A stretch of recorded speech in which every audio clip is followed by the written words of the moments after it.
नमस्कार दोस्तों, एक बार फिर से आप लोगों का रेडियन गुरुकुल के डेली करंट अफेयर सेशन में स्वागत है। पहले तो मैं सभी अपने प्यारे दोस्तों से माफी चाहता हूं क्योंकि 2-3 दिनों से टेक्निकल इशू के कारण आपको डेली करंट अफेयर्स के सेशन नहीं मिल पा रहे थे, लेकिन अब सब कुछ सही हो गया है। तो आपको लगातार दोस्तों ऐसे ही डेली करंट अफेयर्स के सेशन मिलते रहेंगे।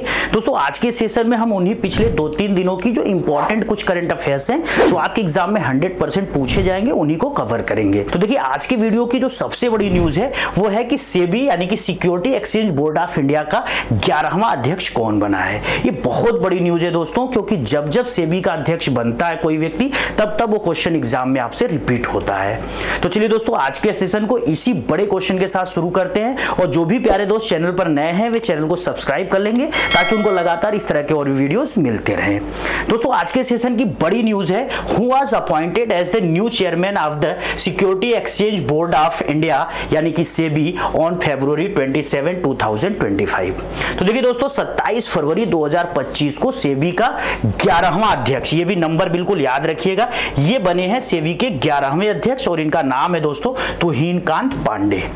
ये जो दोस्तों तुहिन कांत पांडे हैं ये ऑलरेडी भारत के फाइनेंस सेक्रेटरी के रूप में कार्य कर रहे थे। अब उनको भारत का जो एक बहुत इंपॉर्टेंट संस्था है सेबी, जिसका मेन काम होता है इंडिया के कैपिटल मार्केट को रेगुलेट करना, जिसमें आप म्यूचुअल फंड्स हो गए, शेयर मार्केट हो गया, ये सब आते हैं, उसका इनको अध्यक्ष बना दिया गया है। अब यहाँ पे तुहिन कांत पांडे के करियर की बात करें दोस्तों तो ये 1987 बैच के उड़ीसा कैडर के आईएएस अधिकारी थे और भारत में जो भी इकोनॉमिक्स से रिलेटेड इश्यूज हैं उनके सॉर्ट आउट के मामले में या फिर कह लो उनके क्षेत्र में लगातार काम करते रहे हैं।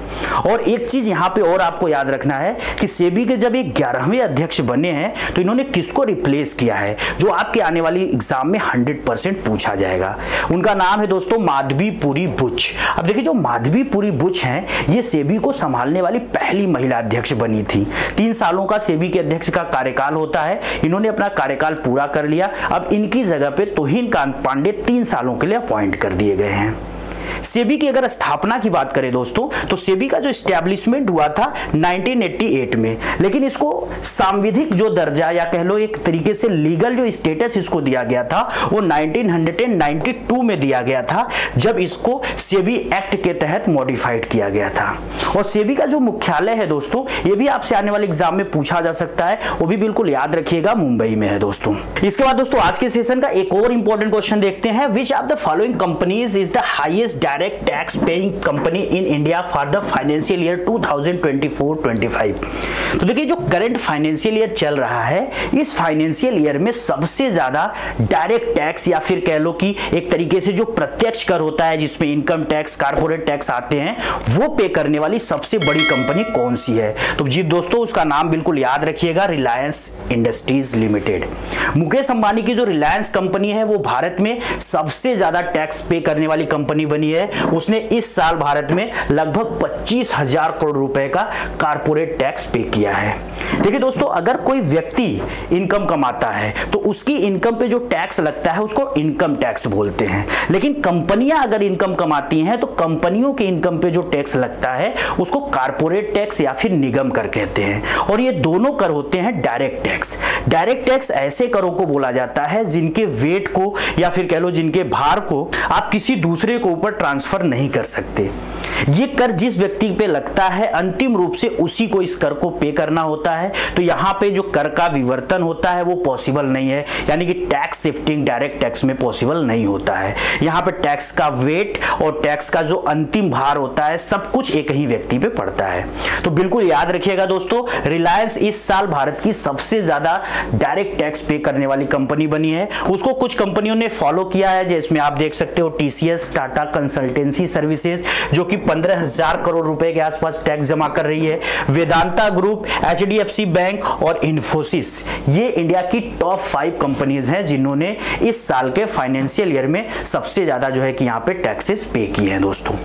और यहीं पर एक चीज और समझिएगा कि ये जो रिपोर्ट आई है, इस रिपोर्ट के अकॉर्डिंग इंडिया का जो जीडीपी ग्रोथ है वो फाइनेंशियल ईयर 26 यानी जो अगला वित्त वर्ष आने वाला है 2025-26 का, और उससे भी अगला जो 26-27 वाला फाइनेंशियल ईयर आएगा, इन दोनों के लिए हमारे जीडीपी का जो ग्रोथ रेट है वो फोरकास्ट किया गया है दोस्तों 6.7%। और सबसे इंपॉर्टेंट चीज है कि ये जो 6.7% का एनुअल ग्रोथ रेट हमारा है ये पूरी दुनिया की तुलना में बहुत बेहतर है, क्योंकि इस समय अगर हम ग्लोबल जीडीपी की बात करें यानी कि पूरी दुनिया के जीडीपी की बात करें तो वो मात्र 2.7% के रेट से बढ़ रहा है। तो 2.7% के रेट से पूरी दुनिया बढ़ रही है और हम इंडिया वाले जो अपने ग्रोथ रेट को रखे हुए हैं 6% के अराउंड, क्योंकि ये जो करंट हमारा फाइनेंशियल ईयर चल रहा है इसमें हमारा जो ग्रोथ रेट है दोस्तों वो 6.4% है और आने वाले 2 सालों में कुछ न कुछ इजाफा ही होगा।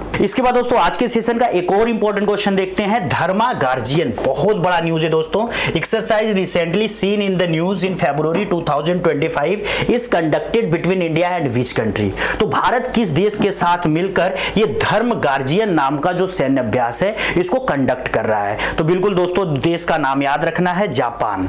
अब देखिए भारत और जापान ने मिलकर इस सैन्य अभ्यास को 2018 में शुरू किया था और 2018 से हर साल एक बार ये सैन्य अभ्यास भारत में आयोजित होता है और एक बार जापान में आयोजित होता है। दोस्तों इसका जो पिछला संस्करण था यानी कि इसका जो 5वां एडिशन था, आप देखोगे पिछले साल फरवरी मार्च में 2024 में इसको कहां पर, इंडिया में आयोजित किया गया था। इंडिया का जो इंडियन आर्मी महाजन फील्ड रेंज है वहां पर। लेकिन इस बार का ये जो पूरा का पूरा धर्म गार्जियन मिलिट्री एक्सरसाइज है ये कहां पर कंडक्ट हो रहा है? तो बिल्कुल याद रखिएगा जापान में दोस्तों। और जापान में उस पर्टिकुलर प्लेस का अगर नाम देखें तो Japan ground self defence force के ईस्ट फूजी युद्धाभ्यास प्रशिक्षण क्षेत्र में इस बार का ये पूरा का पूरा सैन्य अभ्यास 24 फरवरी से लेकर 9 मार्च तक आयोजित किया जा रहा है। इसके बाद दोस्तों आज के सेशन का एक और इंपॉर्टेंट क्वेश्चन देखते हैं। Which of the following has launched the financial literacy week in February 2025? फरवरी 2025 में वित्तीय साक्षरता सप्ताह का शुभारंभ किस संस्था के द्वारा किया गया? तो बिल्कुल उस संस्था का नाम याद रखना है दोस्तों, भारत का central bank reserve bank of India. अब देखिए रिजर्व बैंक ऑफ इंडिया ने क्या किया है, 24 फरवरी से लेकर 28 फरवरी तक भारत में एक तरीके से फाइनेंशियल लिटरेसी वीक नामक कैंपेन स्टार्ट किया है। इस कैंपेन का मेन टारगेट है दोस्तों कि भारत में ज्यादा से ज्यादा लोगों को फाइनेंशियल लिटरेसी से अवगत कराया जाए। फाइनेंशियल लिटरेसी की बात करें या फिर फाइनेंशियल इंक्लूजन की बात करें, लगभग सेम ही चीजें होती हैं, क्योंकि इन दोनों के माध्यम से भारत के मैक्सिमम पॉपुलेशन को फाइनेंशियल टर्म्स जो होते हैं, फाइनेंशियल टर्म जैसे कि बैंकिंग, शेयर मार्केट, अकाउंट, इन सबसे परिचित कराना और इन सब के बारे में बिल्कुल सहज बनाना। क्योंकि भारत की आज भी बहुत सारी ऐसी आबादी है जो बैंकिंग, शेयर मार्केट जैसे भारी भरकम शब्दों को सुनकर क्या करती है, घबराने लगती है। यहां तक कि गांव में आप जाकर देखोगे दोस्तों तो आज भी बहुत सारे लोग बैंकों में जाने से डरते हैं। वो घर में ही पैसा रखते हैं, उनको समझ में नहीं आता है कि बैंक में जाकर मैं फॉर्म कैसे भरूंगा, कैसे मैं किस काउंटर पे जाऊंगा। तो इन्हीं सब चीजों से लोगों को बचाने के लिए एक तरीके से बैंकिंग अवेयरनेस, फाइनेंशियल इंक्लूजन का अवेयरनेस या फिर कह लो फाइनेंशियल लिटरेसी का अवेयरनेस पूरे भारत में फैलाने के लिए आरबीआई ने इसको लॉन्च किया है। इस बार का ये जो थीम है दोस्तों ये बहुत इंपॉर्टेंट है, इस थीम को बिल्कुल याद रखिएगा, फाइनेंशियल लिटरेसी वुमेन प्रॉस्पेरिटी, यानी कि वित्तीय साक्षरता महिला समृद्धि। भारत में जब भी आजकल कोई भी कैंपेन, कोई भी डे या फिर इस तरीके का कोई भी इवेंट मनाया जा रहा है, उसकी जो थीम है दोस्तों वो कहीं ना कहीं डेवलप्ड इंडिया से रिलेट करती है। हमारे देश का टारगेट है 2047 में दोस्तों जब हम अपनी 100वीं वर्षगांठ स्वतंत्रता दिवस की मना रहे होंगे तो हम अपने देश को डेवलपिंग नेशन से बदलकर डेवलप्ड नेशन कर चुके होंगे। और ये भारत के प्रधानमंत्री से लेकर भारत के हर एक बच्चे से लेकर बूढ़े तक का सपना है दोस्तों। इसके बाद दोस्तों आज के सेशन का एक और इंपॉर्टेंट क्वेश्चन देखते हैं। Which state government has recently signed an agreement with solar energy corporation of India limited for solar project in February 2025। ये भी दोस्तों बड़ी न्यूज है, क्योंकि किस राज्य ने फरवरी 2025 में सौर परियोजना के लिए भारतीय सौर ऊर्जा निगम लिमिटेड के साथ एक महत्वपूर्ण समझौता पर हस्ताक्षर किया है। उस स्टेट का नाम दोस्तों बिल्कुल याद रखना है, मध्य प्रदेश।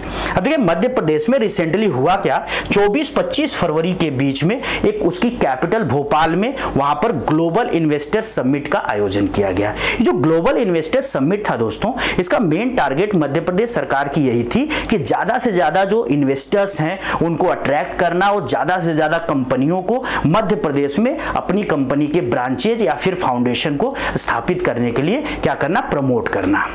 और इसी दिशा में यहां पे बहुत बड़ा एक एग्रीमेंट हुआ है, किसके किसके बीच, मध्य प्रदेश गवर्नमेंट और यहां पे बिल्कुल याद रखिएगा solar energy corporation of India limited के बीच। ये दोनों मिलकर 200 मेगावाट का एक सोलर प्रोजेक्ट लॉन्च करेंगे मध्य प्रदेश के धर नामक जगह पर। साथ ही 1000 मेगावाट का बैटरी एनर्जी स्टोरेज सिस्टम भी प्रदेश में लॉन्च करने की इनकी पूरी की पूरी योजना है दोस्तों। अगर यहां पे थोड़ी सी बात करें दोस्तों, ये जो सेकी है जिसको हम solar energy corporation of India बोल रहे हैं, ये भारत के पब्लिक सेक्टर की एक कंपनी है और इसको कब एस्टेब्लिश किया गया था, 9 सितंबर 2011 में। और इस कंपनी का मेन टारगेट होता है इंडिया में ज्यादा से ज्यादा सोलर एनर्जी के जो प्रोडक्शन के चांसेस हैं, जो पॉसिबिलिटीज हैं, उनको प्रमोट करना। और देखो दोस्तों, इसी का फल भी रहा कि भारत आज के समय में दुनिया के उन देशों में गिना जाता है जिसने बहुत तेजी से रिन्यूएबल एनर्जी रिसोर्सेज में बहुत तेजी से जो है कि वृद्धि किया है। अगर आज के डेट में आपसे एग्जाम में पूछा जाए कि भारत का कौन सा राज्य है जिसने सबसे ज्यादा सोलर एनर्जी का प्रोडक्शन कर रहा है, तो उस स्टेट का नाम बिल्कुल याद रखना है, राजस्थान दोस्तों। इसके बाद दोस्तों आज के सेशन का एक और महत्वपूर्ण क्वेश्चन देखते हैं, which of the following state is home to India's first biopolymer plant. बहुत बड़ी न्यूज है दोस्तों, ये इंडिया का पहला बायोपॉलीमर संयंत्र बनने जा रहा है। वो भारत के किस राज्य में बनने जा रहा है, तो उसका नाम याद रखना है, उत्तर प्रदेश। अब देखिए उत्तर प्रदेश का एक जिला है लखीमपुर खीरी। लखीमपुर खीरी के कुंभी नामक प्लेस पर उत्तर प्रदेश के मुख्यमंत्री योगी आदित्यनाथ ने इस प्लांट का फाउंडेशन रखा या फिर कह लो आधारशिला रखा। और बहुत जल्दी इस प्लांट को 2850 करोड़ रुपए की लागत के साथ बलरामपुर शुगर मिल के सहयोग से बना दिया जाएगा दोस्तों। और जैसे ही ये प्लांट बनकर तैयार होगा तो यहां पे आप देखोगे बायोपॉलीमर्स का बहुत तेजी से प्रोडक्शन होगा। और इस यहां से जो बायोपॉलीमर प्रोड्यूस होंगे उनका जो मेन टारगेट होगा दोस्तों, पर्यावरण के अनुकूल औद्योगिक विकास को बढ़ाना देना है। साथ ही इस परियोजना का यह भी उद्देश्य है कि प्लास्टिक को टिकाऊ बायोपॉलीमर से बदलना है, यानी कि जहां हम प्लास्टिक यूज करते हैं उसकी जगह पे हम बायोपॉलीमर यूज करेंगे, जिससे पर्यावरण के संरक्षण को और ज्यादा बढ़ावा मिलेगा। ये जो बायोपॉलीमर होते हैं दोस्तों, एक प्रकार के सिंथेटिक रेसे होते हैं जिनको कि प्लास्टिक वगैरह की जगह पे एज ए सब्स्टिट्यूट के रूप में क्या किया जाता है, यूज किया जाता है। इसके बाद दोस्तों आज के सेशन का बिल्कुल लास्ट क्वेश्चन देखते हैं, national science day is celebrated in India on which date.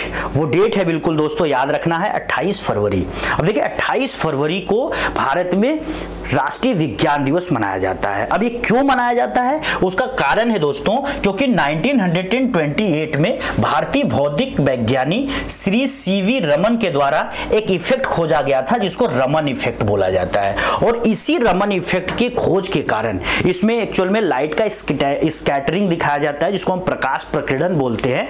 तो इसका इन्होंने इतना साइंटिफिक एक्सप्लेनेशन प्रस्तुत किया जिसकी वजह से इनको 1930 में दोस्तों फिजिक्स का नोबेल प्राइज भी दिया गया था। तो ये भारत के उन वैज्ञानिकों में से एक हैं जिन्होंने नोबेल प्राइज भी जीता हुआ है दोस्तों। इस बार की जो थीम है साइंस डे की, वो आपको बिल्कुल याद रखना है। साइंस है थीम है यहाँ पे दोस्तों, empowering Indian youth for global leadership in science and innovation for विकसित भारत। एक बार फिर से आ गया डेवलप्ड इंडिया यानी कि विकसित भारत। मैं बार बार एक चीज आपको ध्यान दिला रहा हूं कि जब भी हम कोई इवेंट, कोई डे, कोई इस तरीके का एक मतलब एक तरीके से सेमिनार कुछ भी हम कर रहे हैं, हम अपना जो थीम और वहां पे रख रहे हैं वो डेवलप्ड इंडिया को रख रहे हैं। अगर इसको हिंदी में इसका थीम देखें दोस्तों, ये जो साइंस डे है, तो विकसित भारत के लिए विज्ञान और नवाचार में वैश्विक नेतृत्व हेतु भारतीय युवाओं को सशक्त बनाना। आज के सेशन में बस इतना ही दोस्तों। आज के सेशन की पूरी पीडीएफ आपको रेडियन गुरुकुल के टेलीग्राम चैनल से मिल जाएगी। वीडियो अगर अच्छा लगा है तो इसको लाइक करिएगा, कमेंट करिएगा, ज्यादा से ज्यादा अपने दोस्तों के साथ शेयर करिएगा। और सबसे इंपॉर्टेंट चीज, अगर चैनल पर नए हैं तो चैनल को सब्सक्राइब कर लीजिए ताकि इस तरह के और भी लगातार वीडियोस आपको मिलते रहें। जय हिंद दोस्तों।